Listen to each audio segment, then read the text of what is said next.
To the Minister of Finance, why did he continue with his 2010 tax cuts when the government has a cash deficit of $9 billion? The Honourable Bill English. Mr Speaker, because the package of tax cuts will lift New Zealand's rate of growth by improving the incentives to work, to save, to invest and to export, and to help the much-needed rebalancing of this economy. The tax changes have little bearing on the government's cash deficit, as they are broadly fiscally neutral and are revenue positive by the end of the forecast period and in future years. And of course they'll leave the vast majority of New Zealanders a bit better off.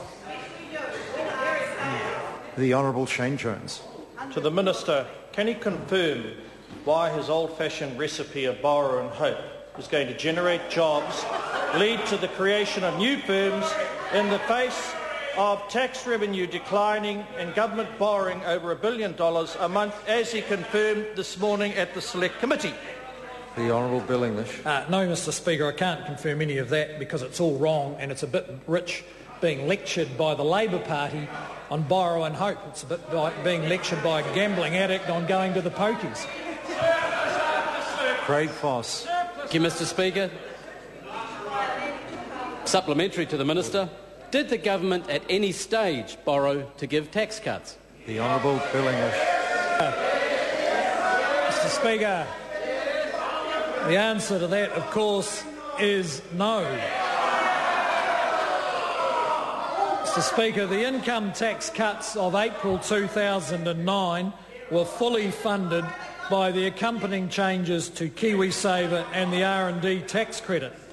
The 2010 income tax cuts are funded by an increase in GST, a tightening of the tax regime on foreign investors, smokers and people who own investment property. Once this policy is fully in place, it will produce an annual revenue gain of $175 million a year by 2013, 14 and beyond. Our tax cuts have been good for economic growth and fair for New Zealanders. I seek leave to table a copy of... Point of order, Mr Speaker. Point of order, the Honourable David Cunliffe. I seek leave to table a copy of Budget 2010, order. We're not which shows the government's borrowing... Order.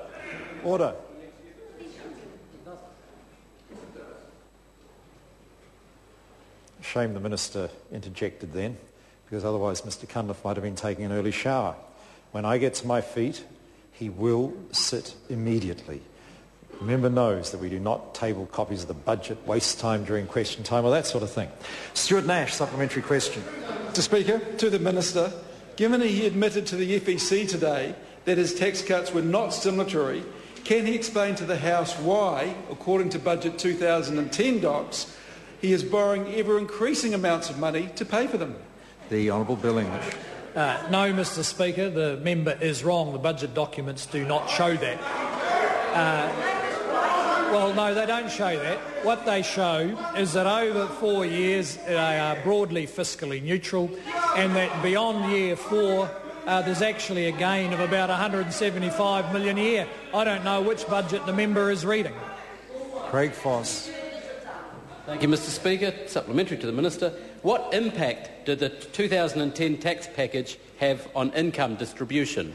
The Honourable Bill English. Mr Speaker, well, as demonstrated in the budget that was Budget 2010 and the background documents, the government spent some time focusing on the distributional impacts of the tax package, and it shows that the gains to the lowest one-third of households by income was about the same as the gain to the highest one-third of earners. Both groups had their real after-tax incomes lifted by 0.7%. And if Labor really thought they were unfair, they would campaign to repeal the tax cuts, and of course they aren't. Brendan Burns. Supplementary question, Brendan Burns. Mr Speaker. Can the Minister tell New Zealand's hard-working families why they are paying more GST on everything that they buy when he gets $200 a week in tax cuts and is borrowing nearly $300 million a week to pay for such cuts? The Honourable Bill English. Well, Mr Speaker, the government isn't borrowing anything for tax cuts. It's been a broadly fiscally neutral package. In fact, the opposition have been complaining that we put GST up to pay for the tax cuts, so they can't have it both ways.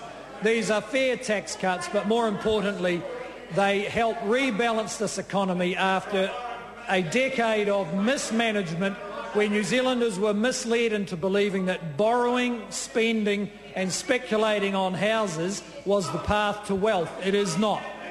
The Honourable David Cunliffe. Mr Speaker, given that he admitted to the FEC today that it cost $450 million in year one, $1.045 billion over 4 years to fund his tax cuts, and that the reason he continued with tax cuts in April 2009 that he knew the country could not afford was because it was a National Party election promise, why did he raise GST when his government promised not to? The Honourable Bill English. Well, Mr Speaker, all the member's assertions are wrong. As I explained to the member, the tax cuts in April 2009 were actually offset by the changes in KiwiSaver and the R&D tax credit, which the opposition have often referred to, and the tax cuts in April 2010 were fiscally neutral. Mr Speaker, we are very proud that we have implemented tax cuts which favour saving, exporting, investing and creating jobs, while that party favours consumption, borrowing and excessive government spending. Question number 8, Dr Cam Calder.